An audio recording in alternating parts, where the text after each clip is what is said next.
So I don't know if I'm the only one watching it, but Twisted Metal isn't a big fucking dumpster fire, and that's a big relief.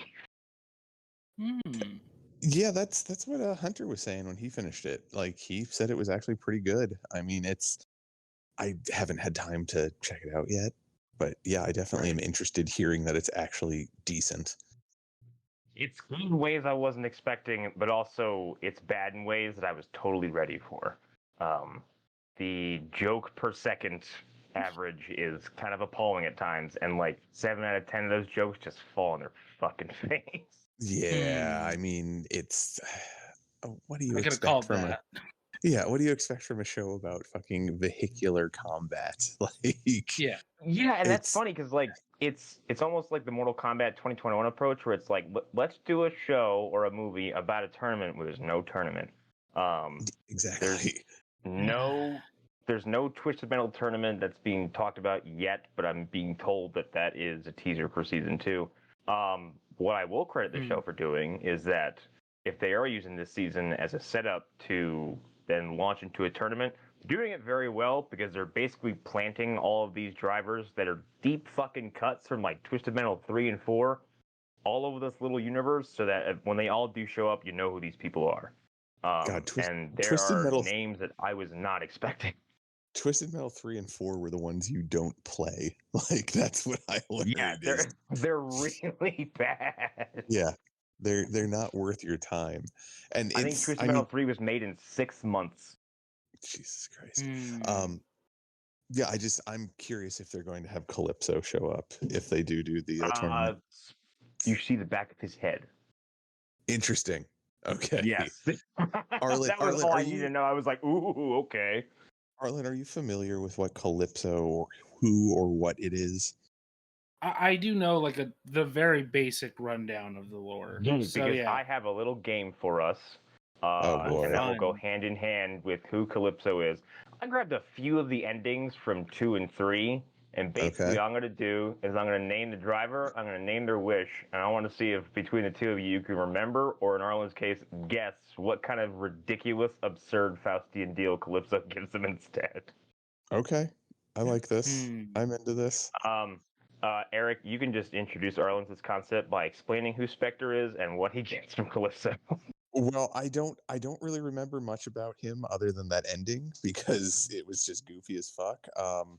Yeah, I never cared about the character's lore. I was just like, yeah, that's a cool No, there really isn't any, but like when you get to the endings, you're like, what the fuck is this? Well, yeah, it's the whole thing is that like everybody has this like wish that they, because Calypso can grant a wish if they win the tournament, and it's always the most like monkey paw Twilight Zone bullshit. Right. So Spectre, he's an actor, if I remember correctly. Isn't that what it said in his ending? I don't know. It's something. He's basically he's like, I want everyone to know my face, and Cliff's like, of course, and grabs his face and starts to pull it out and spread it around, and then the ending quickly cuts to the next morning, talking about blah blah, guy opening his eyes, so in wait he realizes he's thousands of feet above the city, and everyone can see his face. And then Calypso shows up at the end and says, "Thank you for playing. Thank you for playing Twisted Metal 2. I'm Calypso." And in the modern day, they just put him in the center of Las Vegas. They would just put him in the orb, and then well, exactly. He basically turns his face into like the sky. Yeah. Through means I can't explain. He just grabs him by the face and stretches him like he's pizza dough. It's very strange. Yeah. Yeah. So yeah, that's works the in type mysterious ways. Exactly. He's Jesus. The next one is Hammerhead, and these are the two guys that drove like a little monster truck. Hammerhead wishes for the ability to fly. Anybody guess? I actually think I know this one, but go ahead, Arlen. Do you have a guess? Go ahead, Arlen. I'm guessing they turn him into a paper airplane type contraption or a glider. I don't really like your answer though. It's I know this one. I'm pretty sure. Like, it's both men get really excited and then jump off a building and fall to their deaths, and then in their pockets it's revealed that Calypso has granted them 2 first-class tickets for a plane. Yeah. Yes. Thank you for playing Twisted Metal 3. Metal. it's not even like Needful Things level. It's just well, just I don't remember those guys being in part 2, and part 2 was the one that had like the most like, oh god, this is dad joke level Faustian bargains. my goodness. He didn't even try. Like I think this next one, or he goes out of his way to be a complete motherfucker. Warthog he's like a really old war veteran who's got like a zombie body or something. His wish is for the body of a 20-year-old. Anybody guess what Calypso gives him? The body of an actual dead 12-year-old. 20-year-old. 20-year-old. Sorry, I don't know why I said. Well, I know exactly why I said 12-year-old. God damn it. Same guess as Eric. I couldn't think of anything else. More or less the same thing. Yeah, Calypso grants him youth from the neck down and says, maybe you'll get a body to match. Thank you for playing. Oh, gosh. Wow. Goodness. Yeah, it's quality, right? I mean, I get it. Like, you don't have a whole lot to work with. And the game itself is more what it's about than anything that the ending could be, other than whatever the last boss is. And if you look at it in the context, also at the same time, like some of these are like either the first idea someone had or the absolute very last exhausted idea they had. There's no in the middle ground. Well, they were probably asking coders for some of the things. Like, man, I've been crunching for the past 6 weeks. I don't know. I don't think they're hiring like professional writers. Like, if it's anything like the behind the scenes that I've seen for Jurassic Park, it's literally like frat bro dudes and like college kids who are like, fuck, I don't know. I thought about this last. I had all this stuff to do, and I thought about the actual jokes later. What does Calypso give this man who has wheels for arms? Fuck. Yeah, Actually, on that one, I'm going to go right into 3 because that's where everything gets really fucking stupid. No. Wasn't the ending for Axel though kind of dark? In 2, yes. He's the one who turns into a car, right? He turns into his arms are in the wheels. Yeah. Yes. He's the large black man inside the wheel. Yeah. In 2, he wishes to be free from that machine because his father put him in it, and then he breaks himself out and attacks him. And then in Black, he wants to find Sweet Tooth because Sweet Tooth killed his wife, and then he murders Sweet Tooth, and he's like, I don't feel any better about any of this, and just drives away. Super grim. Yeah. But in Twisted Metal 3, we have none of that grim dark stuff. So he wishes to become one with his vehicle and become a machine. What does Calypso give him? He turns him into the tar, right? He turns him into the no. No. What does he turn him into like a piston inside of his car or something stupid? I like that idea too. No, Calypso turns him into a clock. Yes. And they visualize this by showing you that Axel is like, his body is in the middle of like an old timey like hand watch, and his arms are the ticking hands, and he just sits there and screams. Cool. That's. I mean, that's. If you look at it from a realistic level, that's some existential dread forever. Right. Oh, it's awful. Yeah. I am clock. Yeah. Yeah, exactly. Charlie Brooker took this idea and applied it to the Black Mirror Christmas special 20 years later. What time is it? I can't tell over the screaming. Oh, he's tired. It must be 9. Connor, I know you haven't seen the Black Mirrors, but do you know the Black Mirror Christmas special or anything that happens in that Christmas special? Oh my god. That it's pure distilled Black Mirror. The 3 segments of that. But one of them is a person who is a digital copy of another person who is stuck in like a virtual assistant hub for the rest of their life. I've heard about this. Yeah. So they just have to exist as somebody's like, turn my sink on, please. Turn my temperature down. Yeah. And it's a real, And they're given a visualization of a body. Yeah. No, I didn't hear you that time. Oh no! They're allowed to like have a form inside the assistant, so like they can see themselves. but it's like they're in a prison. God. Mm-hmm. Yeah. I would rather be a floating consciousness that would not have to like look at me like I have limbs.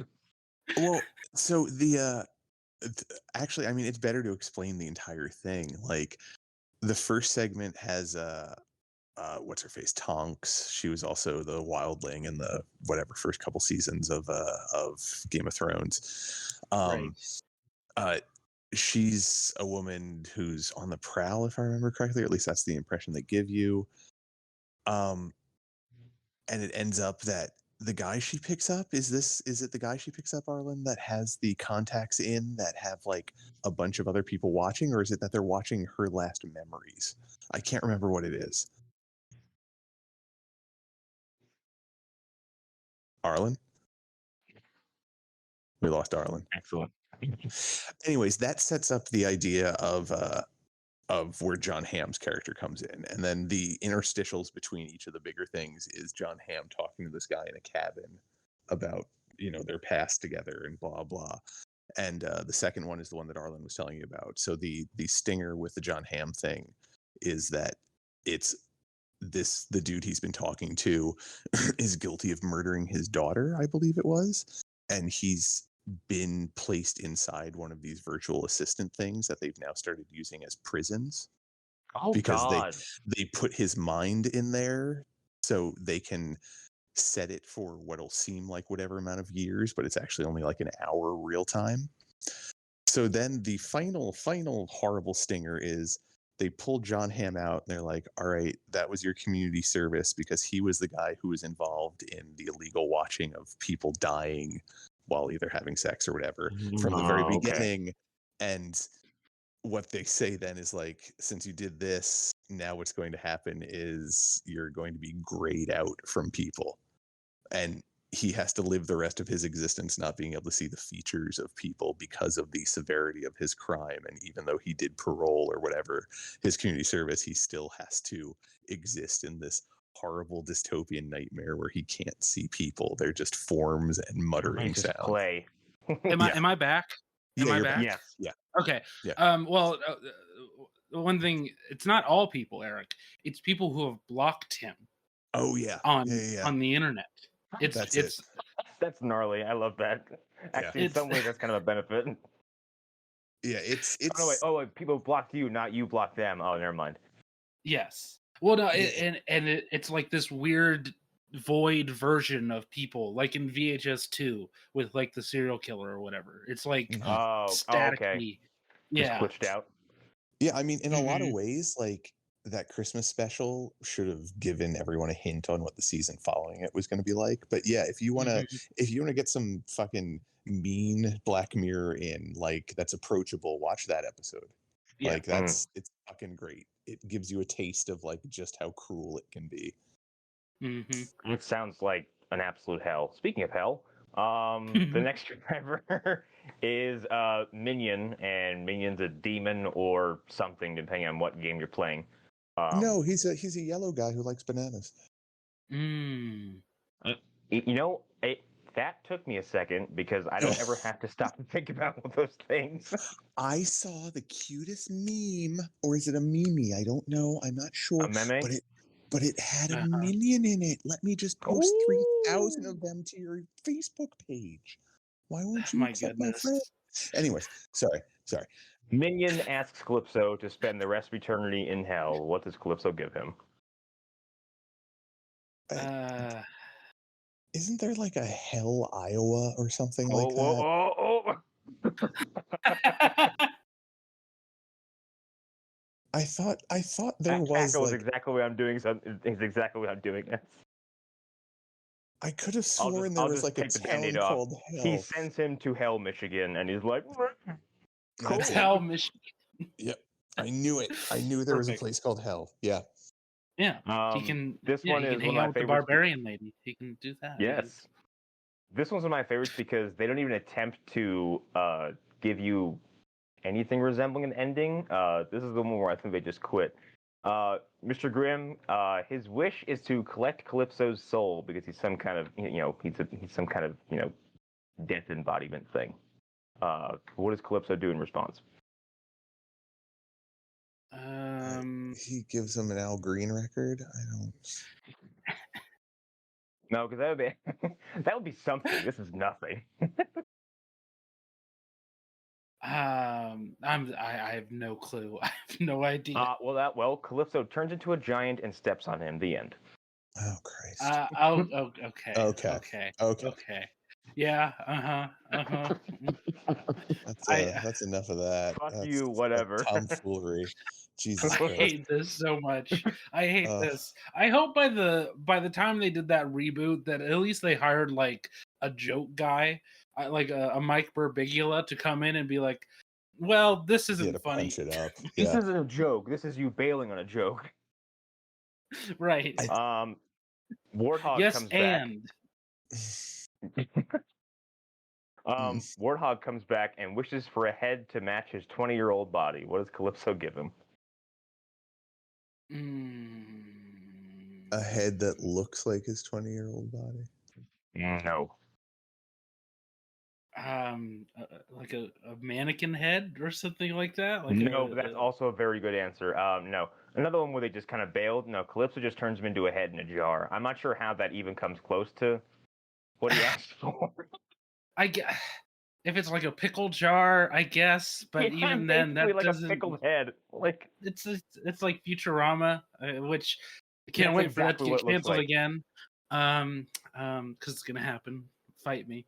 Of course it will. That's Futurama's existence. It returns. It gets canceled. This is the last one.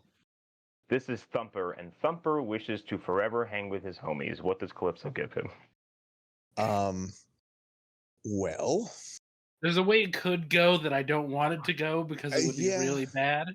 Yeah, I mean, and I was going to say, like, if this was 1932 America, there might be a very different answer that one could give. And you were hanging Twisted Metal. We're canceled forever. But no, I have no idea. Does he turn them into like flags? Like, I don't know. Oh, you were almost there. Calypso turns him into fuzzy dice, and he is shown hanging from someone's rearview mirror. All right. With a bunch of his friends who are also drivers from the game. Wow. So he can cause somebody to get pulled over in certain American states. And scream, "Help me." Yeah, exactly. And then the police will fill the dice full of holes too. Yes. Oh, Jesus Christ. They'll just unload. The dice is coming right at me. It had a gun. It has a gun. It's talking, it's screaming. I did it a favor.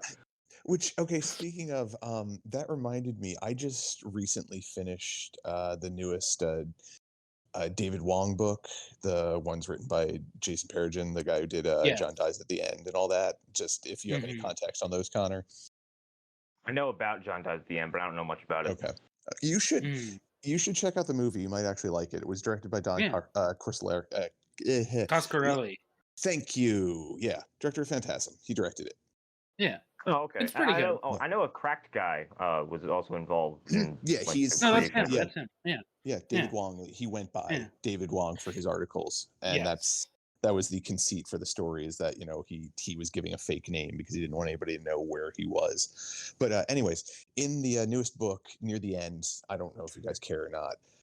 There's this giant demonic bird thing that is summoned after all of these ridiculous rituals of pulling off people's tongues and eyeballs and skin and whatnot. And there's a bunch of cops there that didn't know it was happening. And the first thing the bird does is grab a cop's gun and start firing at people. They're talking about this gigantic monstrosity that like dwarfs the area that they're standing in. And it grabs with its gigantic claws the cop's gun, and John yells out, "It's got a gun!" It was the best thing I've read in a long time. That reminds me of something from a movie we watched for Movie Dumpster called The Runestone, which is about a werewolf. It's some old like Celtic runestone summons a werewolf, blah blah. But at some point, these two cops stumble upon the werewolf, and one goes to investigate, and he's obviously killed off screen. But then when the second cop goes to investigate, He stumbles upon the werewolf wearing the previous cop's uniform, as if that's somehow supposed to conceal him. Well, and after That's the pretty direct, good. It's just this visual of like a giant, hairy fucking were-cop just standing there in the shadows. well, wasn't there a movie called Wolf Cop, if I remember There correctly? was. Yeah. Yeah. So I'm guessing the director of that probably watched the movie that you were just talking about after he got done masturbated, got to That's writing. funny. I wonder if you can make 2 hours of that. Yeah. He's like, yeah, and I want to have his dick explode as he's turning into a wolf. Yeah. Have you That seen hasn't Wolf Cop? stuck with me. Yeah, I've seen Wolf Cop. That's one of the things that happens when he first turns into a werewolf. His penis explodes because we needed that. We needed that, guys. Society me, needed like, that. they're like, oh, you and your, between this show and Movie Dumpster, people have said like, why don't you watch Velocipaster? I'm like, no. I'm not watching Velocipaster. I'm not watching Sharknado. I'm not watching any of those. On the note of extreme penis damage, I think I'm kind of immune to it at this point because I've seen our RoboCop movie segment, whatever it is, multiple times. Are you both aware of what that is? Yeah. These were like, yeah. like 100 people shoot that guy in the dick. Yeah. No, more RoboCop people shoots show up. hundreds of guys in the dick, Yeah. and there's Yeah. multiple shots of penises just being obliterated by bullets going through them. Yes. Yeah, see, I found that funny. The problem with the Wolf Cop movie is like they make it happen slowly. It's like the American Werewolf in London transformation, but for penis. Oh no! Why and I would didn't you like do that? It's well. So I think that this is the first signs of whatever's going on in central Canada right now that has produced the Skinamarink and we're all going to the Psycho World's Fair. Gormans. Yes, World's Fair. Like these like central Canadian people who are like, oh, what about this really fucked up idea? Sure, why not? And then they just all like do it. They're just all like coming together to make like this wholly weird shit that nobody else is really doing right now. And it's all very like. Go ahead. I was gonna say, and it's all like very like 80s inspired, and some of it's good, some of it's not. I like Psycho Gorman. I hated that director's previous movie. I liked World's Fair was fine. The one where it's like purposefully like a Carpenter riff. The movie where it's like there's like a cult outside of a cop station, and at the end it's all very Lovecraft. Oh, The Void. Yes, The Void. I hated The Void. I like the effects and all that. I just didn't. I have the same feeling The Void, where like The Void is really fucking cool to look at, and you're like, man, somewhere beneath all this nonsense, there was some cool shit in there. But like, it just by the end, it's like, look, it's just we're just doing Hellraiser 2. Maybe for me with The Void, I guess it's just that the imagery is so fucking on point, and it's fucking rad. All of it, everything I looked at was like, just on the money. Mm-hmm. Well, and it has that like, best described for me at least, cheap, threatening menace of Carpenter. Yep. Even though it doesn't have the heart of Carpenter in it, but that's like the thing. It's got that threat there, and it just keeps you entertained visually so much that you forget that it doesn't have a story. So yeah, I can understand why you. Like you're like what's going on, and then something slimy happens. You're like, right. Yeah. Like the thing that's lost in Carpenter's like he's a brilliant writer. Yeah. Him and his writing partner, whose name I'm sadly forgetting, Deborah, I want to say. Deborah Messer? Something. I can't remember. Deborah Winger? I can't remember her name. And I'm really mad about it that I can't remember her name. She's only 17? No. Anyway, but yeah, like, so like, yeah, that's the best I would put it. Like, there's no real soul in that movie.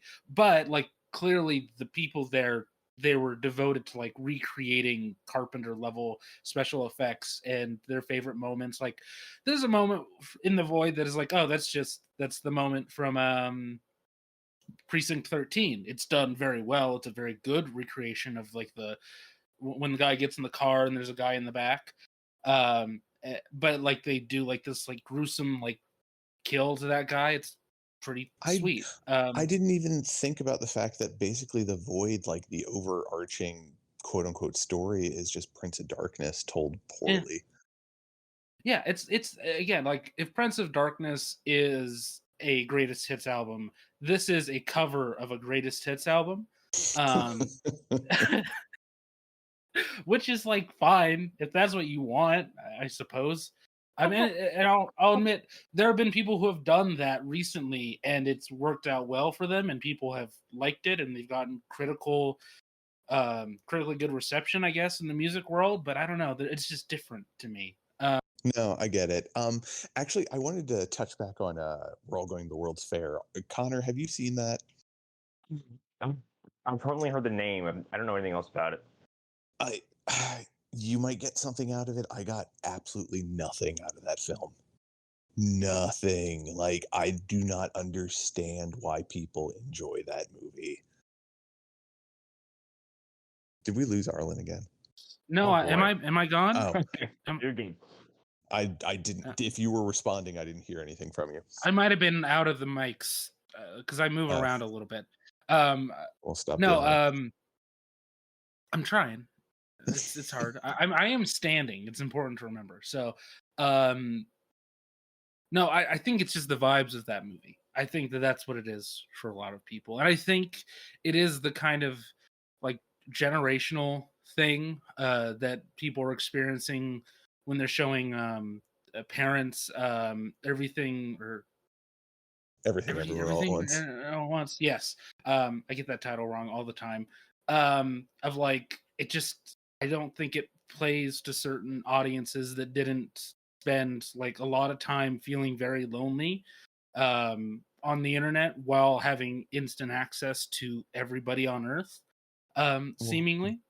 That's why kids need to go outside and fucking touch grass. I mean, yes, touch grass. Yeah, I mean, I'm a big proponent of that. I'm gonna shoot their Xbox with my 357. But Eric, I'm kind of like in the middle on World's Fair. I think that performer, who's the main focus of the movie, is very good, very talented, and there's a degree of like feeling like you are in somebody's soul during moments that I found deeply uncomfortable. And if that's the point of the movie or one of the points of the movie, it did that well. But I did find myself like, okay, well, aside from the basic themes of like loneliness on the internet, is there, I found myself having a hard time figuring out what the point is. I had to be on my other show with Eric Sayor and having him like say all these very smart, insightful things for me, like, oh, that is what that movie was about. I don't want to hear it. You know, he's Canadian. Honestly, it sounds like Pulse. Well, no, it's. Are you familiar with the premise of the movie is? No. Thematically, it sounds like Pulse, because Pulse is very much about like isolation, being lonely despite being connected, and depression. This is more of a one thing though. Like, because it's one actress through the whole movie. I don't remember there being anybody else in it. Yeah, there's one other guy. There's the one older guy who they make friends. I forgot with. about. But yeah, it's mostly told through the lens of a camera on a computer, a laptop screen. Mm-hmm. Yeah, or like on a phone or something, and it's mostly just this kid like going through it and like psyching themselves out, you know, like going on like Reddit boards and like reading about like you know boogeymen or weird creepypasta stuff, and like causing themselves to like really believe it, and the thing is that she's supposed to be saying I'm going to the World's Fair like 3 or 4 times after watching a video, and then weird things are supposed to start happening to you, right? And then in the end she's like, no, I was faking it the whole time. And the other guy who's like on the internet corresponding is like asking if it was real, and it gets to some very personal moments. There's some like, suggestions of a suicidal ideation, and things like that. Yeah. It's an intense movie. That I was not overly thrilled with, but I think it's worth watching. Certainly. But I watched that the same night that I watched what was that movie called? Dash Cam. And Dash Cam's like a real piece of shit. Sadly. Is that the one with what's his fucking face? From Stranger Things. No, that's Spree. Okay. No, it's Spree. Dash Cam it's the follow-up to Host, the direct follow-up to Host. And it's that director, and the subject of the movie is a punk, I think she's a singer, named Annie Harding, I want to say, or Annie Hardy, who in real life she did a like Periscope live stream show where she would drive around, and like do and like make jokes, make fun of the chat, and like do off the cup rap. She's a very like singular personality, and she also like has not mainstream opinions sometimes in real life. No, I remember this. Yeah. Yes. She's a troll, like where she's trying to do the ambiguous thing, like what's his fucking face that god damn it, the guy who put on the never mind, I can't remember. I'm worthless tonight. Go ahead, continue. No, but I know, but she's very much like, she's trying to be punk in that like, well, everything's punk, right? If I do it this way, if I'm doing it to be against, that type of thing. The wrong use of that. She's that being term. Contrarian. Yes, contrarian is a good word for it. But in the movie, she's like, I'm playing it up that I'm like a Trump supporter. It's supposed to take place during the pandemic.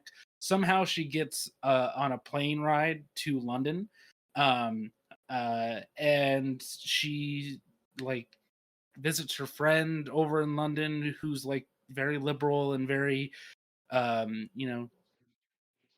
upper class kind of, and she steals his car and she goes around doing her real life Periscope show in the movie, doing the raps, picking people up.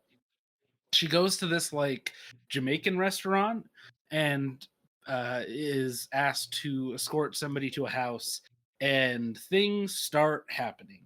Weird, spooky shit. The person that she picks up, her like age changes very suddenly. She turns into like an old woman, and starts like shitting herself. She like tries to assault her and all kinds of stuff. There's a car crash, and it just like follows there. It's very like moment to moment, weird stuff happening. People like floating. There's like a cult or whatever in the background. Like all these really interesting ideas, but none of it's put together in like a compelling or interesting way. And the Annie Hardy character is never relatable or a character that you want to follow for any you're significant describing her, time. I'm like, that sounds like a fucking alien to me. Like none of that shit relates to me in any which way. That's the most niche entertainment I've ever heard of. The names that I was trying to remember came back to me. It was a guy that iDubbbz interviewed. His name was Sam something. Yeah, you know who Sam I'm talking about? That's it. Yeah, that's who this woman in Dash Cam reminds me of. Someone like him. Someone who I can only take very small doses of. And you don't know if they actually believe the salacious shit they're saying. Right. So yeah, that's who I was trying to zero in on. But yeah, that's exactly who she's like in this movie. No, I remember aspects of Dash Cam I kind of liked. I can't remember what the big twist was. Like I think I honestly I don't remember what happens at the end. I think the character, or no, wait, I think there's an implication that like the cult are connected to aliens in some way. Like there's, yeah, I think so. At the end, it's revealed that they're like part of some like interdimensional stuff. Like there's cool ideas in this movie. There are absolutely interesting things in here. It's just that I think, and the directors and the writers said this, like, well, you should still be able to like relate to a person that you disagree with. That shouldn't be a thing. I was like, yeah, but you didn't do the work to make me relate to this person. You were just like, well, no, you're gonna relate to her if we just show you long enough. If we give you time to acclimate. How I don't think weird that she is not helping. Yeah, I don't think that they did. I don't think they put in the amount of effort that is needed, because I absolutely don't disagree with the idea of rooting or like even being on the side of characters who I disagree with. But you have to do things with that character that are interesting. You have to put them through a moral ringer, and the Annie Hardy character, she does not change at all over the she's course terrible. of the film. She's She's terrible exactly through the the whole movie. same. Yeah. Yeah.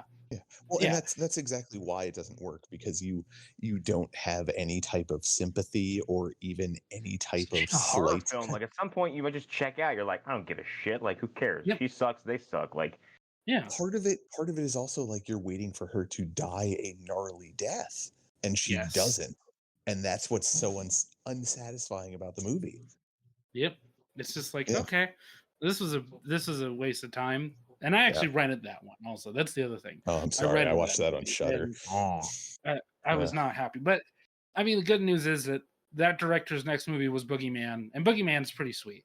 It's pretty good. Yeah, I still need to see that. Only because I'm never gonna get this chance to talk about this movie experience ever again. A couple weeks ago, I watched a movie whose previous installment is a movie that I really love, and then I watched this big theatrical follow-up, and that movie was Ultraviolet.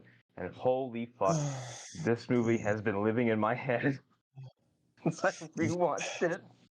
What? Wait, you rewatched it? Why? Well, I hadn't watched. No. I only watched it once recently, but I hadn't seen it since I saw it in theaters, like ages ago. Because I went in there based off Equilibrium hype, and then sat down this time and watched it, and like, what?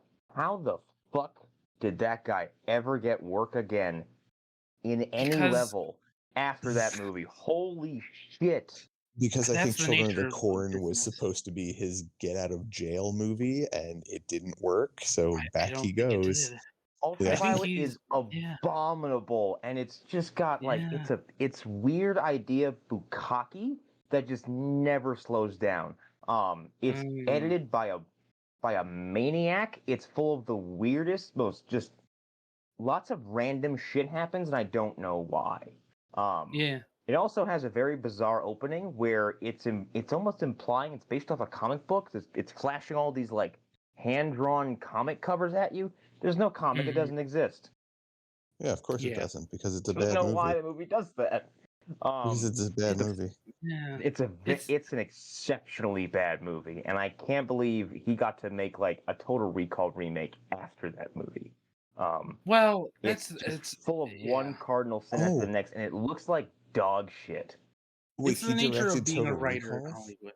Yeah. He had like a string of movies after that, like that are semi-recognizable to Len Wiseman, director of Underworld 1 and 2, I want to say, directed the Total Recall remake. Yes, but Kurt Wimmer, he's been we talked about this back when we realized he did Children of the Corn, privately, that he's been a writer forever. He's one of those like constant guys that you bring in to like polish up a script. I don't think he's ever polished anything, though. I think he just does what studio heads tell him to do, and it results in bad movies. And then occasionally he gets his One For Me movie, and that movie becomes utter shit. I mean, if I had to if I had to assume that's what's going on or what's going on behind the scenes, it's funny because he does a lot of stuff, but he does in equilibrium. But now he has all this money to throw around, and he ruins every single idea that he tries to repeat. Well, I wonder now if maybe he's the guy they call on when they want a movie to tank so they can get some insurance money. Children of the Corn.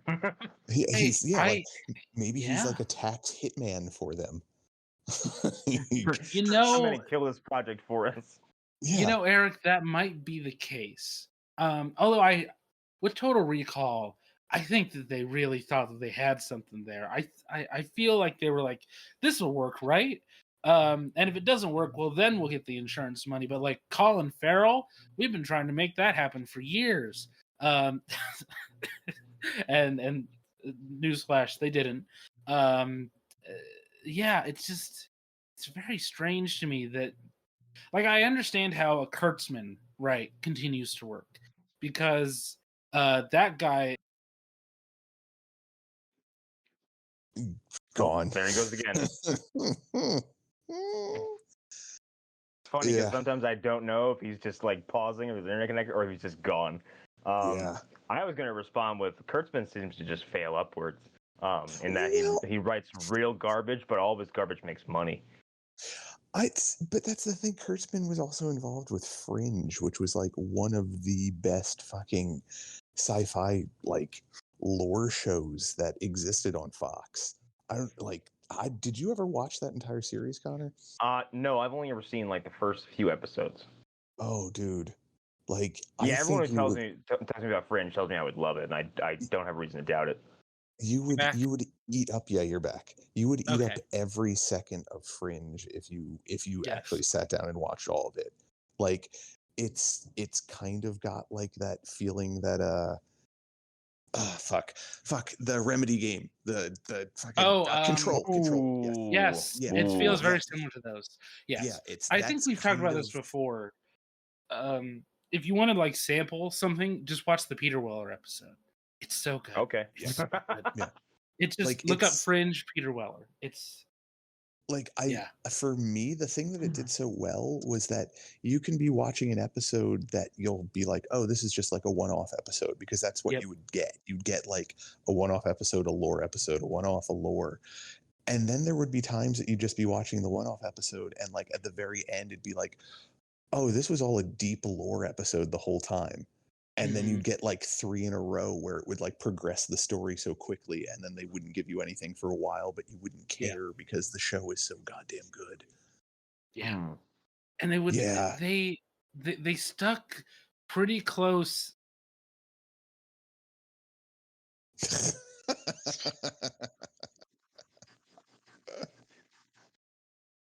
That time I was sure it was for dramatic effect.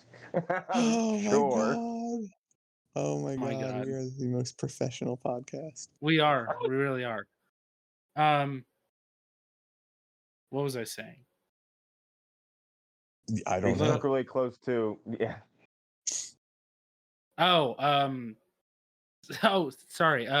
No, I was saying scientific realism. Not science, but it does. In the beginning when it was coming out, like, oh yeah, the science is accurate. Yeah, it's yes, like plausible. Plausible is the word I would use. But like they thought about it is the thing. They took a second and they were like, well, how would this work? And in reality, they didn't just make shit up. And I think it helped the show. Sorry to interrupt. I don't want this to turn into a spiral. It just, the first thing I could think of when you said like scientific realism was like, oh, like that episode of, I can't remember if it was Flash or Supergirl, where they were operating on that one dude where they just wanted to do this. I wanted to be like, oh, like the Flash. Wait, no, guys, it was the crossover where they had to take out Supergirl's heart. Remember? They had to take out her heart and put it in the other Supergirl's heart. It was that? I could have sworn they were pulling something out of someone that they were impaled on, and it was like, A, you don't do that, and B, you don't fucking like just flood a room with the gas. It will knock everyone out, not just that person. So they did this many times where they were, wow. I mean, I'll give them this. Comic books in the past, once again, but those comic books were made explicitly for like younger children a lot of the time. A lot of the time, and Flash for the most part was meant to be all ages. So I don't. Weird. God, remember the CW guys? Remember those times? No, I don't want to. Every once in a while, the idea that we covered so much of it will float into my head, and I'm like, I just kind of gaze off into infinity for a second. I tell myself, like, don't ever do court-appointed TV viewing ever again. Like, don't ever. We're covering it because we said we're gonna cover it, and by God, we're gonna stick to our laurels. Made me so sad. Speaking of shows that everyone should be watching, my wife and I have been catching up on Reservation Dogs. And I've only watched one episode, and I was very impressed. The first season is great. It sets everybody up. You get an idea of what they're doing. The second season has so many little supernatural twists in it. It's fucking amazing. And there's an episode... in when he gets the first visit from what's his face. His spirit guide. His obnoxious spirit guide. Yeah, that dude shows up a lot more in the season, and he's even better. He's even better. There's a point where he's talking to him through the wall of a porta potty while he takes a dump. It's amazing. Okay, that might need to be my next binge. I'm currently working my way through Winning Time right now, but because that's also started back. The one episode that been living rent free in my head. It's after a member of a character's family dies, and they're visiting the house that the dead person lived in, and they're going back to their bedroom. And when they get back there, before they open the door, they hear the sound of like some of the tribal elders and the medicine man who were there that were singing over their body, and room is pitch black.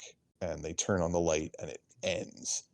And it's just, I know that sounds so basic and so like, and then the creepy monster came out. But the person who did this did it in such a good way, like in such a phenomenal way. Like, I want to see more of this director doing a horror film even, or something like a 45-minute fucking episode of just a horror show. Like, I think there's going to be a lot of talent coming from this show that people might not realize. So all of you need to catch up because it's quite good. Yeah. I mean, yeah, I have to. I have to finish Twisted Metal. I'm not done with it. But I watched Talk to Me. I don't want to say too much about Talk to Me because I think even describing the broad strokes kind of ruins the experience. Talk to Me fucking rules. It does. That's what I've heard. It also has, it just has one of the most vicious sequences of violence I've seen in a minute. It really fucked with me. Mm-hmm. Yeah, there's some stuff in there. Yeah, it's got a 5-minute mean streak where you're like, oh, stop. Yep. Yeah. And also features one of the most horrifying implications of possession I think I've ever seen. But it's also I think, and the directors Danny and Mike talked about how like they use the hand as a means to represent like every vice that kids have when they were teenagers had, and it represents everything like drugs, alcohol, peer pressure, all this stuff. And the way they handle that and like the social media aspect is awesome. I don't want to hear anymore. I'm not describing plot elements. I'm just describing themes. Eric, trust me. The way that they do it though, so good. Anyways, since we're talking about horrors, there's been a lot of good stuff in theaters. I got to see that Demeter movie, despite them putting it in the theater that's all the way in the back. Real quick on that note, like I kept seeing ads for that movie that made it look like it was going to go right to Redbox. Because it was just this like really bad poster of just like a like stock Dracula 1, like just this like this gargoyle ass looking Dracula like in the rain, and like something about it made it look super cheap. And then I watched the I'm trailer. not I'm like, oh, this is yeah. legit. I'm not impressed with any of the posters or really much of the marketing on this movie. Again, something we were talking about privately. The use of Smashing Pumpkins in the trailer is like, come on, guys, what are we doing here? What song? What song do they use? Yeah. Did they use Zero? They use the song "Rat in the Cage." I don't know if that's the official. Oh my god! Oh. They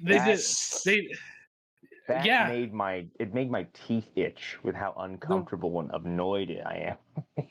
Because my God, I mean, that's the most. I'm gonna go home and play Tony Hawk Pro Skater after we watch this movie. Like, holy fuck! Just oh like, my god! I was so happy but it's not in the actual movie, which is good. But I was like, the movie is actually all like very appropriate Victorian, like like choral music and like what's that called when it's a bunch of people singing together? It's just a choir. I just said it. Fucker. A bunch of people singing together. Brain. Well, I've the reviews I've read, some people have mentioned Alien in the same breath, so it has that feeling to it. Okay, it's a fair comparison, like in terms of like plot, I guess, and like the format of the movie. I don't think it quite gets to the heights of an Alien, but it's well done. It's a good monster movie. It's a very well done monster movie, and it even manages to like sneak in some of the things that I prefer in a Dracula. Like I go more for like the psychological aspects of that, and like the whole he can force you to do things against your will thing.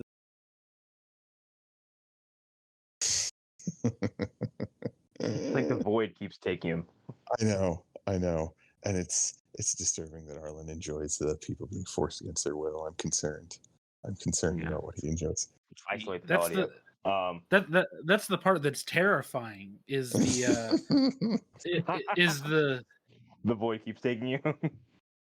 Yes, the void keeps taking me. Yes, and Dracula causing you to like. I've told you guys about the Dracula show and the episode where the guy is like, he's not even a servant of Dracula, right? He's just a dude who's also on the ship. This is the show, by the way. Just to be clear, he's just a guy on the ship, and they all know Dracula is there. They're all aware that there's a monster, and he's with a group of people, and they're looking for something. And he just turns on everybody because he thinks that if he does it, Dracula will like give him brownie point. Like Dracula's presence causes this guy to kill a bunch of other people on the ship just because he thinks he can get in good with Dracula. Because he's like, Dracula will make me one of his servants. He'll elevate me. He's emanating evil that will like twist anybody who has the potential to do it to his will, and that's something that actually in Scott Snyder's American Vampire, like there's a background story with Dracula, and they have to keep him under specific like lock and key, or his evil can emanate out and take control of people. Interesting. That's a thing in that where it's like he's like controlling people from like I think from like around the world, like from far away. He's like influencing people. Like, that's my favorite version of Dracula's stuff where they play with that. They play with that in Penny Dreadful as well. This movie doesn't quite go to that extent, but it has some of that in there. It is a lot of like Dracula as the bat monster, which I appreciate that he's never human Dracula. In this, they were like, let's go full stop the other way as far as we can. Like, it's not really a spoiler. Who's he got to impress? At one point, he is ghouly Dracula with the wings while wearing like a fancy person outfit. Like that's how far they go. That's where awesome. It's like even when it's like he's in England, he's still like, no, I will not take the human form. Fucking monster. And I'm like, you know what? Fuck yeah, movie. when you said he doesn't ever take human form, I don't know why, but the first thing that flashed in my mind was the Francis Ford Coppola Dracula when Vlad is stabbing the cross and it starts bleeding. So his first idea is, yeah, I'll drink that blood. Yeah. Yeah. The movie feels like a fever dream half the time, and every time Gary Oldman shows up with that fucking hairpiece, I just fucking die. I declare war on God. It's so fun. I love it. I watched Insidious 5, and I think that is a very, very good ending to a little horror series. It is. They should not make any more of them. No, they really shouldn't. It quite literally closes the door on the whole thing. Also, Patrick Wilson is awesome, and I think we have not appreciated him fully the entire time. No, we have not. No, we have not. He fucking rules. He directed this, he stars in it, and he helped sing the credits song. Of course. Yeah, that was a real surprise. I was like, damn. Surprise. Patrick got pipes. I feel like he's in a place like mentally and with his career where he's comfortable enough that he doesn't have to worry about work. So he's like, you know what? I'm going to kind of do all these things I want to do now.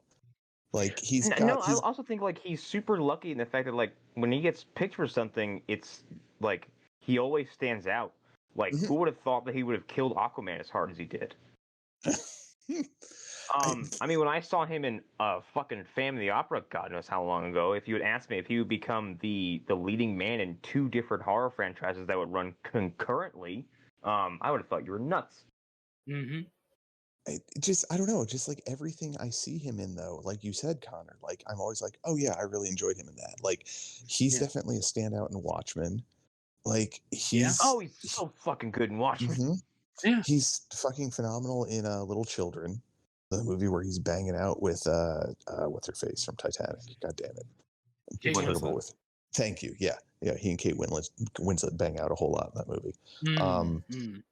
What else? There was something else he was in recently that I thought was really good. I think it was a mini-series of some sort. Maybe I'm wrong.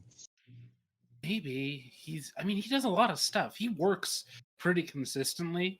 What was it? Oh, I'm thinking of Fargo. Well, okay, yeah, that was a while ago now, but yeah, still. It was. Yeah, I'm old. Please. He's like Aaron Eckhart. What did you say, Connor? I said he reminds me of like Aaron Eckhart, where like Aaron Eckhart for some reason isn't a massive star in Dark Knight. I don't know why. I would almost say this is a statement that this is a term that is used on a podcast I listen to a lot. He market corrected Aaron Eckhart. He really just took Aaron's spot, I would say, because Aaron kind of disappears after The Dark Knight. I feel like. I think more importantly, he disappeared after I, Frankenstein. He did. He did. I still maintain it's because Thomas Jane absorbed the other quarter of his soul from him. Yes. And he lost his acting connections. Thomas Jane didn't do anything with them, but he just took them back. Well, we only need so many podcasts. You're describing him as like a competency vampire? Pretty much, yes. Oh, Patrick Wilson was in Moonfall, and he almost saved God. Moonfall. He almost made Moonfall watchable. God, no. Moonfall's so bad. Isn't Gerard Butler also in Moonfall, or is he the other? No, he's in the other one. That's a Geostorm, if I remember correctly. Yeah, I think that's what that one's called. What the fuck happened to Gerard Butler?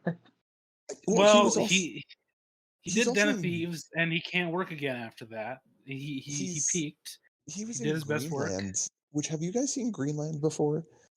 No. I just the marketing and the timing of when that came out, I just was like, I'm good. But you've said a lot of good things about it, so I'm far more interested. I enjoy it. It's a competent fucking like occurring apocalypse movie, which is like my secret favorite fucking genre of film.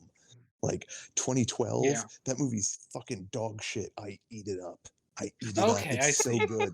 It's so I good. see. Oh, okay. God, I love it. So you are to apocalyptic movies as I am to quiet eco horror. What's the other word I'm looking for? I'll figure out later. But like So his 2012 is You're the Bay. Yes. Or well, not even the Bay. What was that last fuck me. Kill List type movies. What's that called? Folk horror, eco horror. There's been a lot of mashups of those two things. Like no, there's definitely been a huge resurgence of that shit.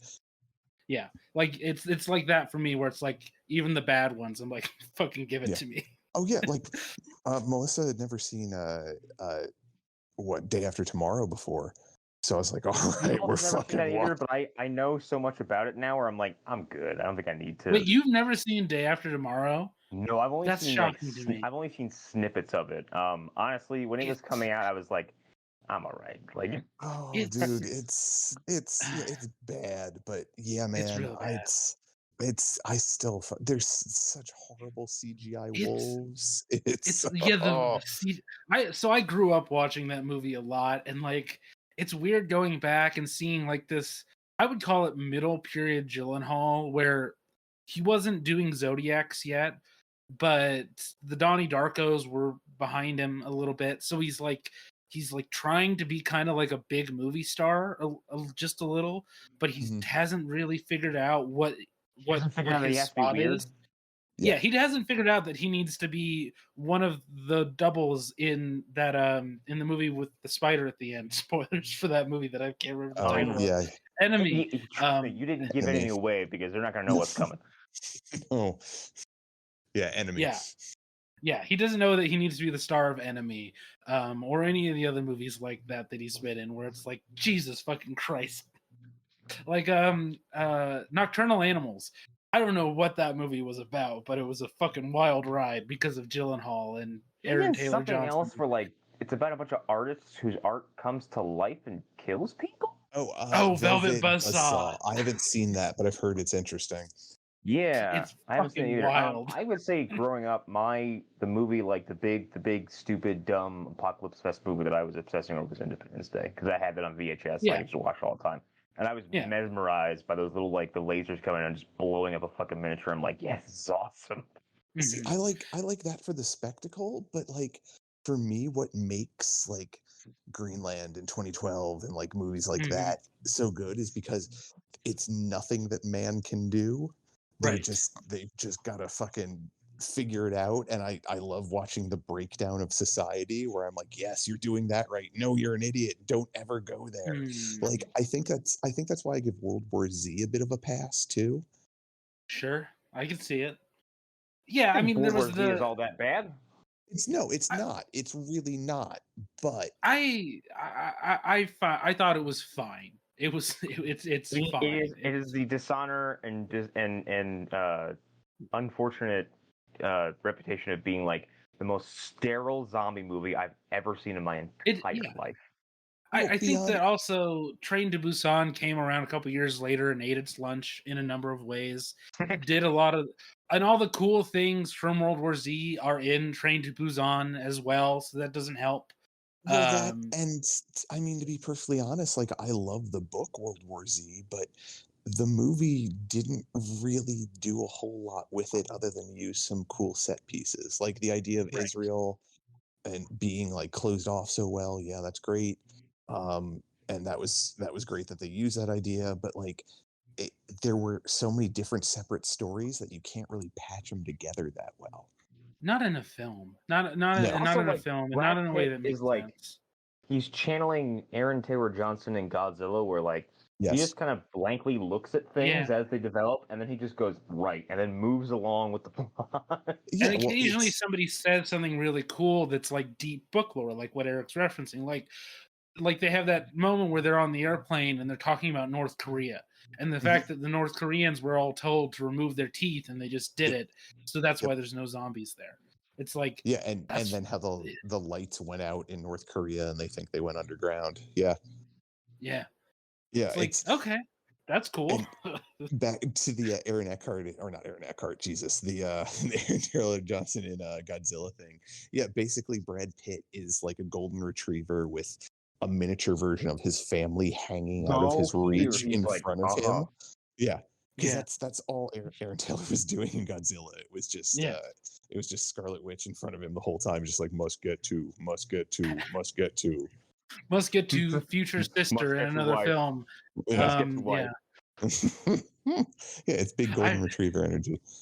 Yes, exactly. But I just don't I don't remember most of World War Z. I remember moments. I remember Peter Capaldi because at the time I was a big Doctor Who person, so I was like, I haven't seen this guy in anything. World Health Organization. Who? Yes, and that whole thing. Yes. So it's like I remember moments again, like I was saying, the scene on an airplane. I remember if it's not that airplane, another airplane crashes at some point. Yep. But like a lot of the details are just missing for me. Whereas like I know quite a bit about the book, having never fully read the book. But I know quite a bit about it in detail. Bunch of goddamn heathens in here. None of y'all read nothing anymore. And that's why I need to get off your goddamn screens. And that's why I'm going to go sit in my truck with sunglasses. Okay. I'm going to do a TikTok. I'm going to... Eric, you should do aggressive TikTok shouting at the phone like QAnon people do. Oh, God. But it's all stuff that actually makes sense and is there for like. You should do it when there's like lots of fireworks blasting around you, so nobody can hear you. Yes, exactly. And the dog's barking the whole time. Yes. Yeah. Just making a completely unlistenable product. Now I gotta get inside because the brie I put in the oven is just about ready to be eaten. I got a really good loaf of French. I got a pizza stone and I'm using. My brother got me a Himalayan salt block to cook my steak on. On Gerard Butler though, like I remember seeing him in that movie, The Ugly Truth, with Kate, what the fuck is her name, from Knocked Up. God damn it. Oh, yeah, I know who you're talking about. Yeah, her. And I remember, I think at that point I was like, I think this is the end. Like, yes. I was like, I don't think he comes back from this. Oh yeah, well he just became America's favorite bartender who happens to act. Right. Like after that, like he was just like, well, I'm never going to be in 300 scale film again, so I'm going to put on some pounds here because fuck you. Right.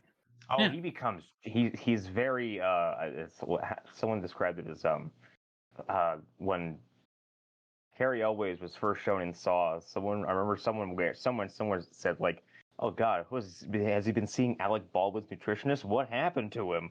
Gerard Butler definitely puffed up. Yeah. He's like he's the closest thing we have to those like 60s or 50s 60s character actors who were known for being drunks that we've talked about in the past, or known for being like known for like throwing things at people or like beating people up behind the scenes. He's as close as we have in the modern day to those kinds of people. To an actor who would just like pick somebody up and be like, now you fucking say your lines right, because I have a fucking headache and I've been I'm going to scream at you very Scottish. The last movie I saw with him that I thought was like a banger is also because it's a Guy Ritchie movie and it's got a cast that will knock you on your. It's fucking rock and roll, and that movie fucking rules. Connor, I'm gonna keep saying it. You need to watch Den of Thieves. You really do. You really need to watch Den of Thieves. You keep forgetting it exists. Den of Thieves is one of the best action films I've ever seen. I stand by it. It stars the guy who was Halo, who was Master Chief, John Halo. If you told me that was his name like 10 years ago, I would have believed you. No, not 10 years ago, because as you all know, I have younger siblings. And my younger siblings couldn't not tell me everything about Halo. They were like, they told me all this lore, and I was like, I do not give a fuck about this whatsoever. It's like, so now I know all about the Covenant. I know details about the Covenant, and I don't know why exactly I know those details about the Covenant, but I know the details. Oh, you're like Hunter in Five Nights at Freddy lore. Yes, exactly. Me too, unfortunately. Like tying all the way back to like Twisted Metal, like I think we're going to see like the next 5 to 10 years tons of adaptations. They're kind of like Halo. They're like, yeah, fuck the source material. Who gives a shit? Well, I think Halo was a weird oddity of like people who just wanted to get something made, and they didn't give a shit about what they were making. And I think that we've learned that doesn't work anymore. What is this wave of like creative teams and stuff being antagonistic towards the source material to the point where like they're like, nah, we're gonna change everything. Like we keep hearing about The Witcher, like how the writing team like hates the books and hates the games. Was it the producer or the showrunner who was like, yeah, well, people are too said, stupid? No, he's talked about how like faithful they are to the books, and then he called a character by the wrong name, and a scene that was directly from the books didn't actually happen the way they filmed it. Like, Jesus Christ, dude, what are you doing? Here's the thing: if the behind the scenes is a lot of that, I 100% understand Henry being like, "Fuck this." I'm out of here. Yeah. I've been through this before. I'm not doing it again. Yeah. And then Amazon is just like, here you go, everything you've ever wanted. Warhammer and Henry Cavill is going to be something to behold, I think. Yeah. Because they're going to... I'm like, I don't want God of War to be adapted by people who are like, well, we don't like Kratos, so we're just going to, something like that. Where you have this weird derision towards the source material. If you don't like the material, then why are you doing this? Because it's the job they got hired for, unfortunately. Like, a lot of times I feel like on shows like that, there's a whole lot of writers for hire that end up showing up. Like, there's one or two people that might be passionate, but then there's so many other voices that are cutting them out. Bizarre creative process. Like, it doesn't make any sense to me. Like, yeah, I'm here, but my job is to adapt this product, but we're just not going to do that. Well, maybe they'll adapt the forgotten storyline about Kratos' brother. Oh, Deimos. Whatever the fuck his name was, the one that... He's real. Well, did they ever actually do anything with that? Because I remember him, like, they had that weird alternate ending where it's like, oh, and his brother was sent to Hades or whatever, and that's the last I remember in one of the spin-off games, there's a whole plot around Deimos and how, like, they eventually have to fight for some reason. I think Kratos ends up killing him. Okay. I think I think it's, might be misremembering this, but I think it's one of the first times where Kratos has to, like, look in the mirror and see what kind of person he could become, because Deimos is basically a monster when he finally comes in contact with him again, I think. Is this before or after the Eiffel Tower somebody? Is this around there? I'm so glad before the Eiffel Tower. It's before the senseless murder, but it's after the Eiffel Tower. Jesus Christ. Fucking 2000s God of War games. Well, and then like when I heard initially, they were like, "Well, yeah, we're gonna skip all the Greek stuff." I was like, "Of that," and then I played 2018 and Ragnarok back to back. I was like, "It's a good idea. Let's just skip all the Greek shit." Yeah. Yeah. Well, they weren't making a show because of the Greek stuff. They would have done that already. They would have been. We would be on God of War season 6 already if they were really interested in doing the Greek stuff. They want to do Sad Dad and God Boy. Right. Yeah. And like at this point, I kind of trust Sony to know what they're doing. I think Uncharted maybe did good things ultimately, in terms of like, oh, that's actually adapts the material correctly. I can't believe there's an Uncharted movie, and it exists. When someone mentions it, it just generates no stimulus within me whatsoever. That movie fucking stars Tom Holland too. It's amazing. It was so bad that Tom Holland got a drinking problem because of it. Poor kid. He's like 19 or some shit. I know. Jesus Christ. It's insanity. It's just like, and I think about that movie, and it is just a fever dream of like, oh, there's actor who played Nate in the games. He's just there sitting on a beach, getting paid to say things that make no sense, It's just like, and What happens in that happens in me and Arlen's favorite movie, Max Payne. The voice actor for Max shows up to do basically nothing and then just like walk off set like immediately. They give him a single line and that's it. And I think Sam Lake shows up to, I think, like in the background at some point too. But yeah, but also Mark Wahlberg. Oh, both movies starring Mark Wahlberg. Yep. Not really another common thread there, but like, I'm really hoping. I really, and I'm thinking based off what you said about Twisted Metal and how much you seem to like it, that I think Sony learned the right lessons from Last of Us. And I think that's, again, I said this in the previous show, I think that's why they're doing a lot of this stuff at Amazon, because they've had a lot of success with The Boys. So, like, it makes sense to me that they're doing those things at those places. They maybe don't want to get too invested in the HBO side of things if they don't need to, because who knows? Uncle Zaslav might turn around and do all kinds of crazy things. It's not very safe ground right now. And honestly, like if they go to Amazon and say like, hey, we want a budget, like we want our stuff to look as good as Lord of the Rings. I could see Amazon being like, yeah, okay, we can maybe work on that. Like if they're coming at it like that, then yeah, they can absolutely destroy on Amazon. And then maybe Amazon could finally have a good version of their fucking app on the Apple TV, because I hate it and I never use it. That app's bad. I think it would go especially with something like God of War, which doesn't have to be lavish as Lord of the Rings, but if you throw enough money at it, like there's enough shit in there to really blow some people away visually. Yes. And also, there's the thing of Amazon and Apple. They both like being invited to the award shows. They both really like it. They like going up there. They like being in a table right next to Steven Spielberg and Katzenberg and all those big Hollywood figures. They really like just being there and being part of that. So if God of War is done really well, Bezos gets to go to the Emmys and talk about how his show got nominated, and it's like a big boost to his ego. So if that ultimately results in the show being good, well, great. Good for try everybody. And touch Tina Fey's butthole. Right. Yeah, I was. Oh, Arlen, speaking of Apple, you said you had been watching what was it? Platonic. Yes.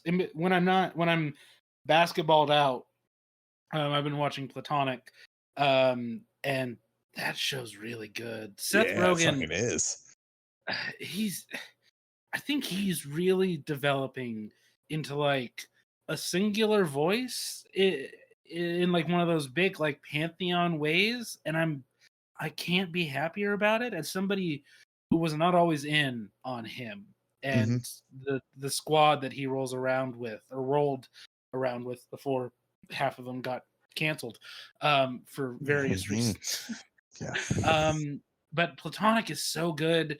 The characters are so fully realized. I really believe the friendship that his character and the Rose Byrne character have.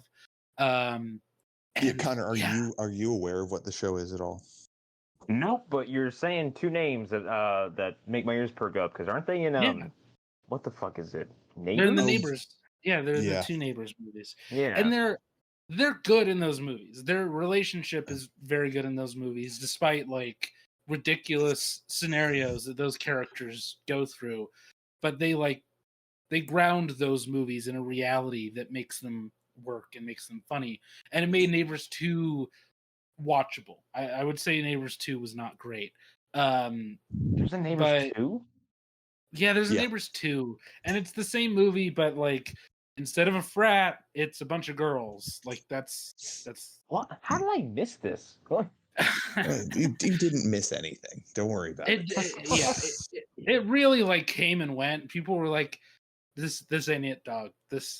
And they didn't pursue a Neighbors 3 with that.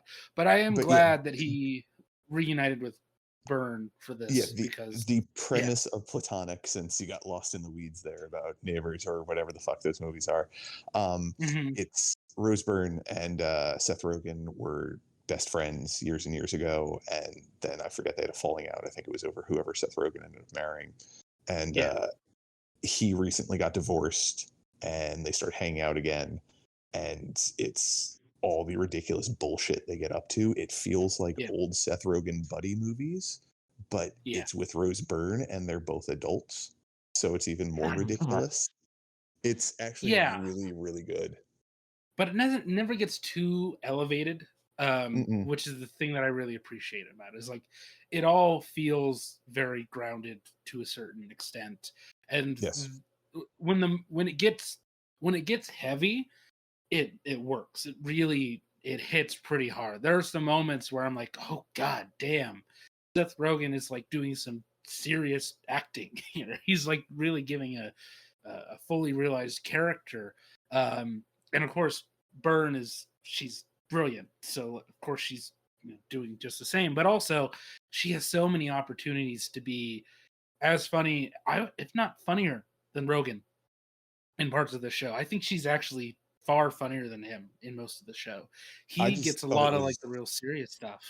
I thought it was refreshing to have her with her actual accent, because I don't think I've ever seen a movie where she's been speaking with her actual accent.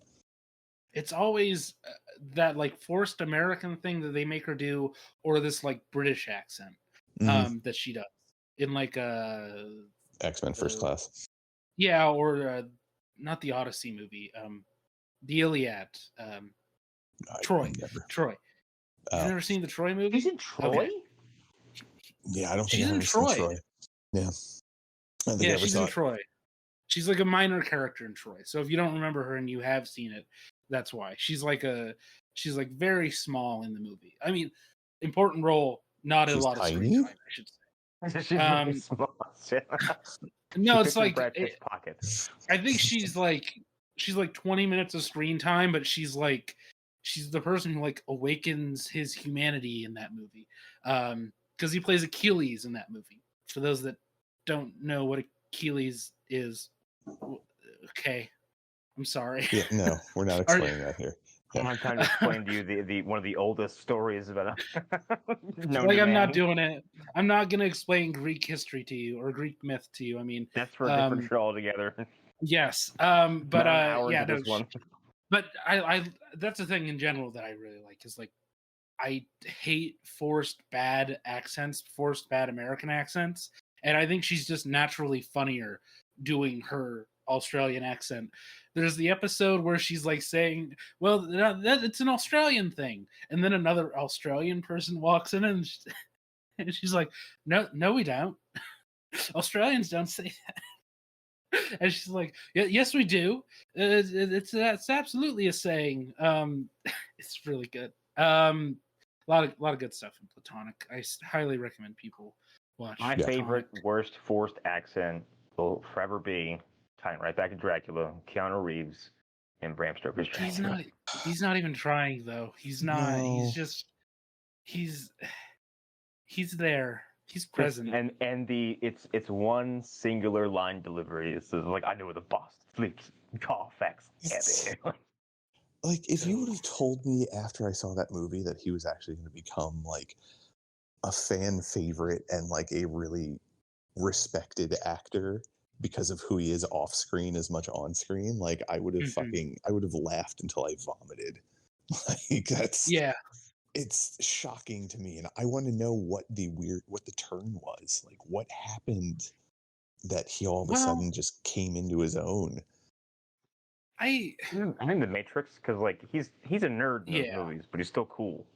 and in real life, I think I don't want to speak out of turn because I don't remember if I've heard this or not.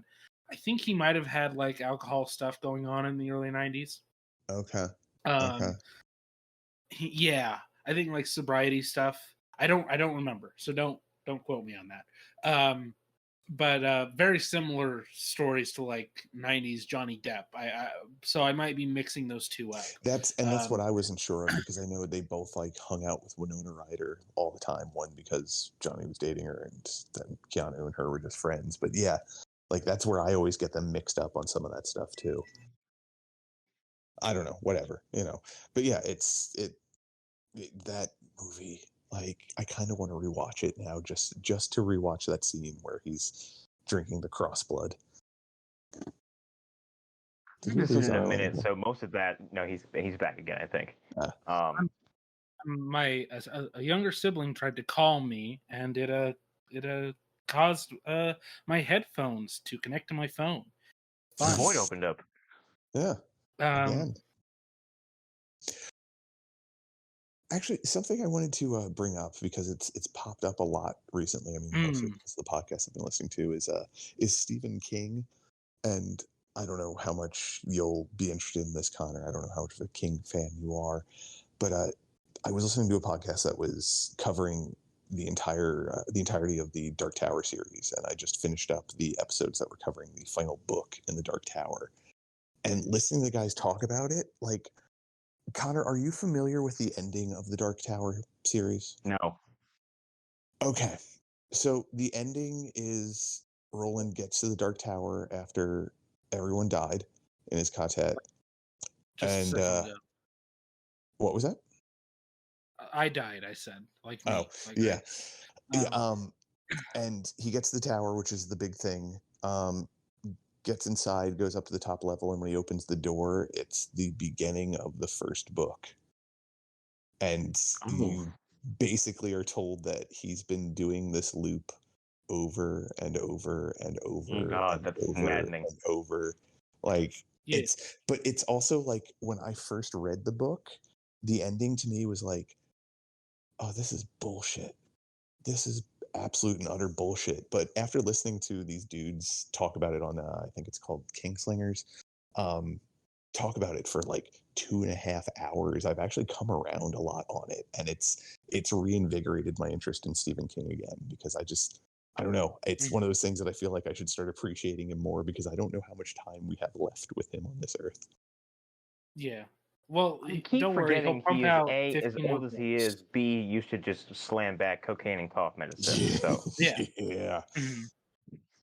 Yeah. Not at the same time though, Connor. There were 20 years in between where he was completely sober. He got hit by a van and survived.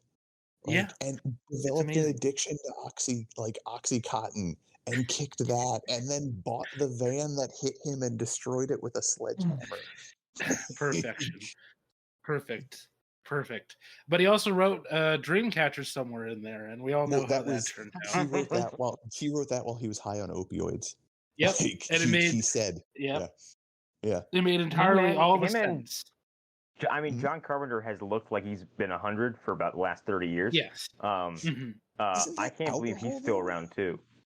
Isn't that all alcohol? I never thought Carpenter was into like speed or anything like that. He always struck me as like a dude who just drank all the time.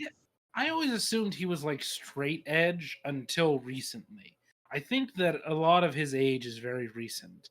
No, because he was always smoking when he was younger. He was smoking. And now. He was always a smoker. And for as long as I can remember, he has always been balding, had stark white hair with his old man mustache. There's a turn where his hair turns white and he starts balding, and he's not the guy that you see in pictures from like Halloween on the set, where he has like a full head of hair, a dark black beard. He looks like he's a member of a 70s band, because I don't know 70s bands. So fill in your 70s bands. Him and George Romero, at some point, George Romero went from being a regular man to a tiny raisin of a man who just who was being swallowed by his beard and glasses. Looking at younger pictures of Carpenter, I did forget about when he had a full head of hair, but like his face hasn't changed. Nope, it's just exactly the same face. He's looked like he's been 75 for 30 years. Yeah. Yes. No. You're right. The features are all, but yeah, I don't know. Like he's just a dude that I feel like is just he's going to continue to spit things out regardless of quality for a while, including that video game that's going to be coming out with his name attached to it. Yeah. I think he'll stick around for a long time, because I think every time someone's like, we're gonna make a Halloween movie, he's like 5 more years of life. And then he can talk shit on YouTube about it. Yeah, and he talks shit on YouTube and gets paid. But yeah, back to Stephen King. Deborah Hill, by the way, that's the name that I forgot much earlier in the show, if you don't remember. Deborah Hill, the partner of Yes. But yeah, back to Stephen King. Like it's still kind of insane to me that people are mining the depths of his stuff. Like, I don't understand how he's been this prolific and still alive. I mean, I think that I think that he's built like a community around him. I think that's part of it.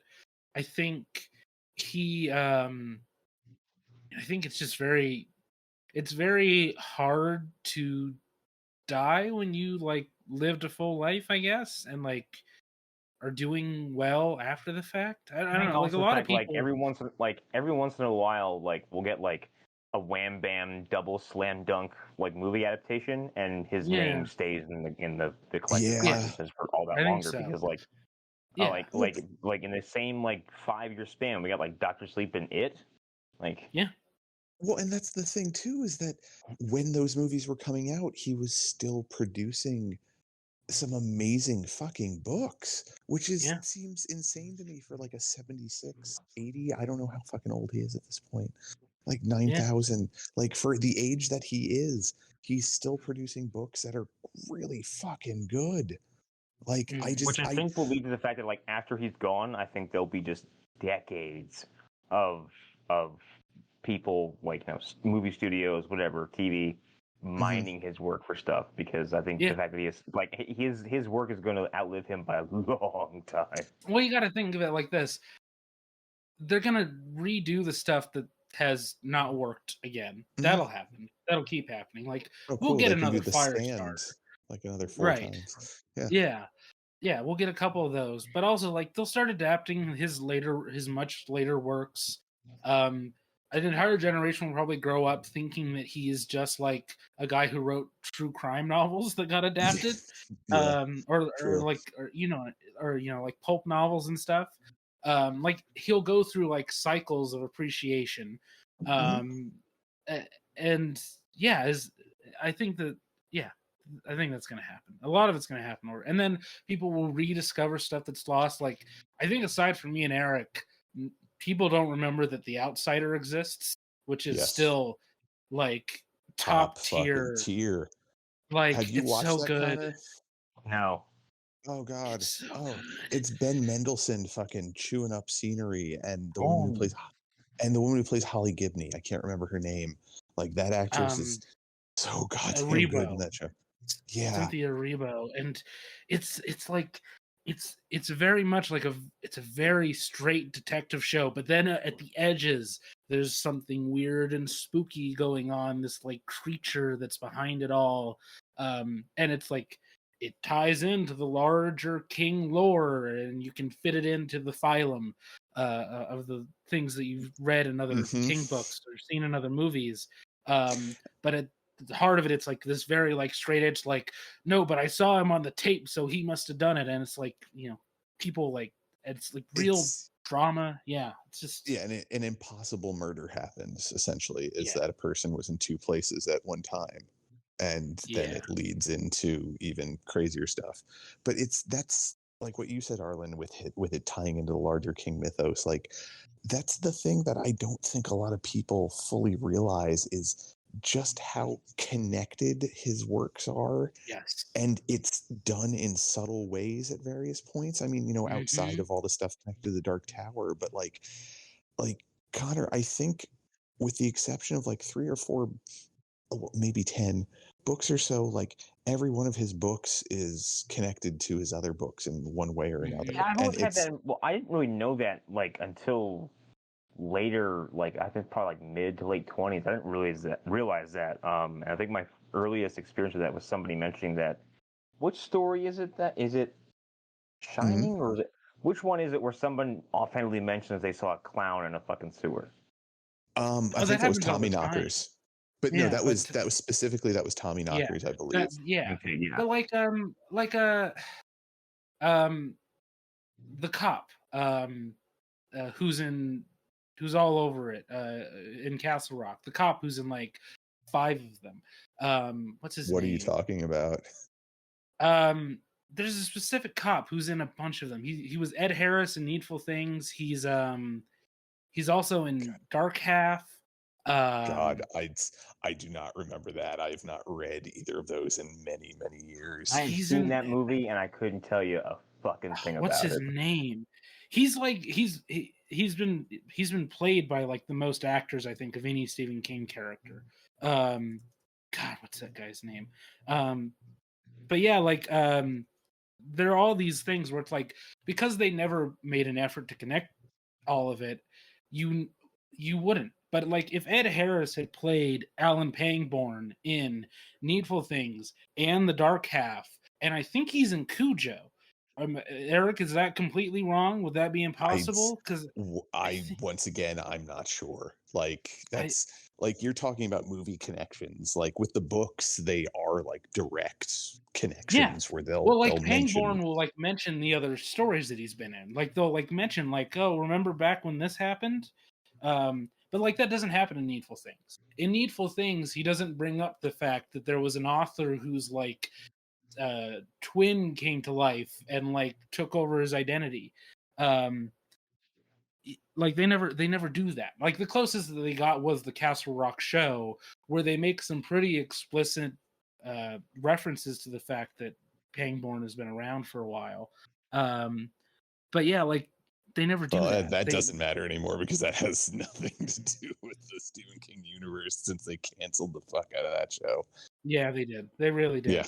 Yeah. And his appearances, Dark Half, Sundog Things, he's mentioned in Gerald's Game and Bag of Bones. God, and then these he's are in all Castle. like these are all so far on the periphery, like the ones that I've read like once or twice at most. Like that's, and I'm not really shocked that of course these are the ones that you would hammer down on, because that always it's just seems this to happen. It's this character that I it's like when the characters show up many times. Like there's a character in Stand By Me who is also, I haven't seen it, but he's in the second season of Castle Rock. That's the stuff that I zoom in on extra hard, not necessarily the because that's movies weird. themselves. Like, Yeah. That was part of my problem with Castle Rock, though. It felt like a whole lot of, hey, remember this character from this thing? Hey, I no, agree. Stephen King Space Jam. I do absolutely agree. Yeah. And I don't think that they did anything interesting with that. They never absolutely. So that's why when you mentioning this character and like having relations to like that show, I'm just like, bleh, bleh. Like I watched more of the second season than I did the first, and I didn't even make it through the second season. Yeah, I could not get into that show. Like they fumbled it so hard.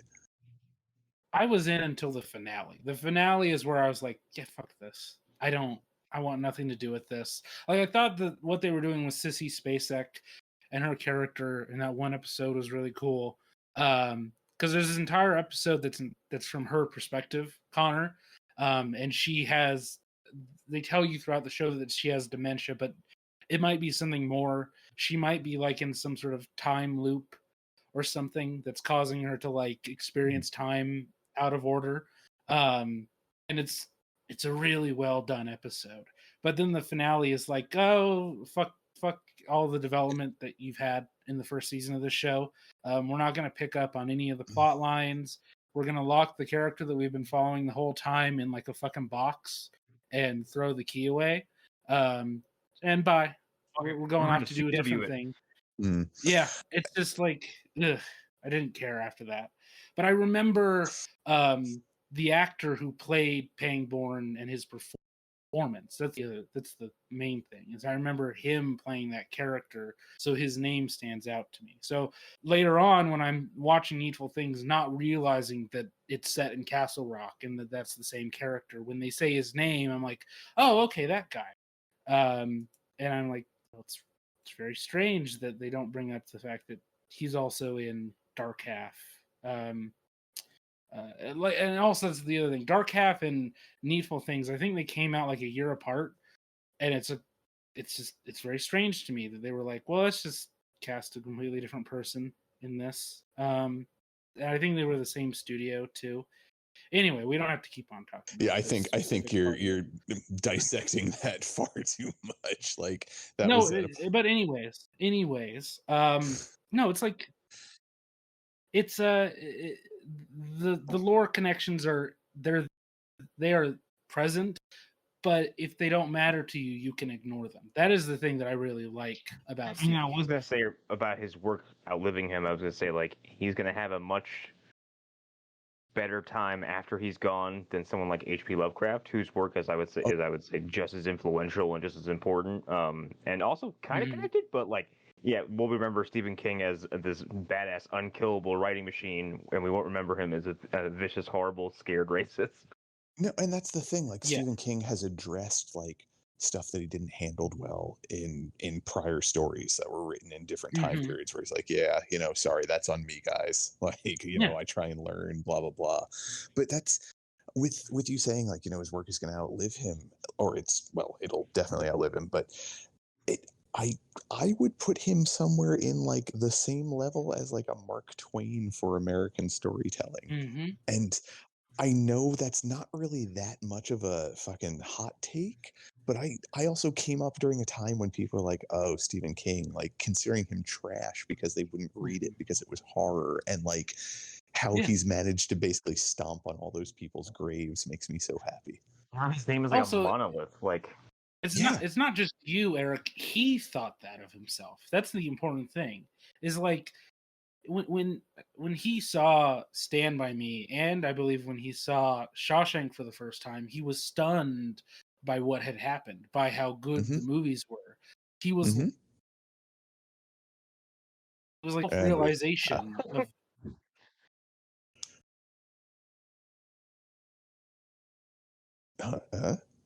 Arlen, you there? The Void wants him to take him.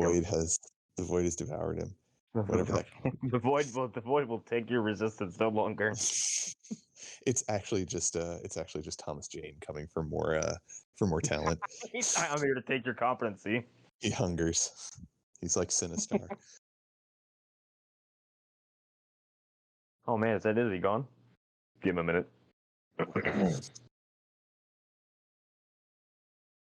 Because aren't there's connections from Call of Cthulhu to other stories? They're very tepid, as I remember, but there are. Yeah, well, like there's a Salem's Lot story that was in one of the short story collections. It's about whatever the giant worm is. That's not a Yog Sothoth, is it? I can't remember. But yeah, there's 100% like a Lovecraft story that King has done. Because all that stuff, all that stuff is free domain, so he can, anybody can touch it if they want to. But it's the first time he fully embraced it.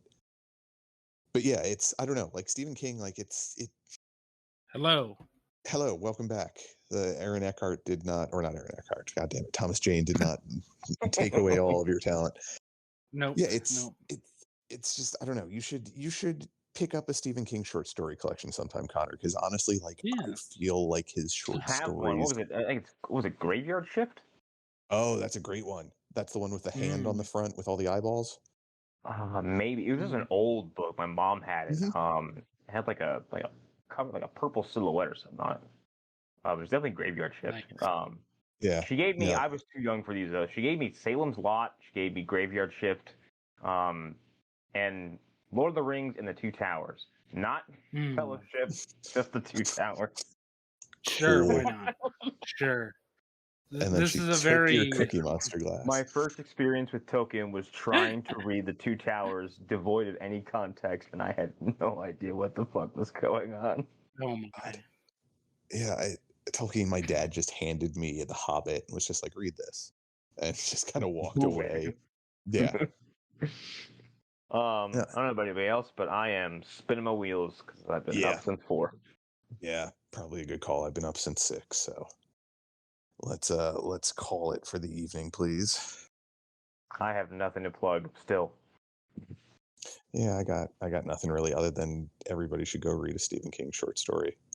Everybody watch No. That's yeah. I need to do that myself. Did the Void take him? The Void take him as we were closing? I think it did. Am I back? You're back. Hello. Okay, motherfucker. Well, you can listen to more of me disappearing suddenly on my other show. Lost Hour Podcast, possibly soon to be renamed something very soon. So yeah, go listen to that over there. All right, that's all I had.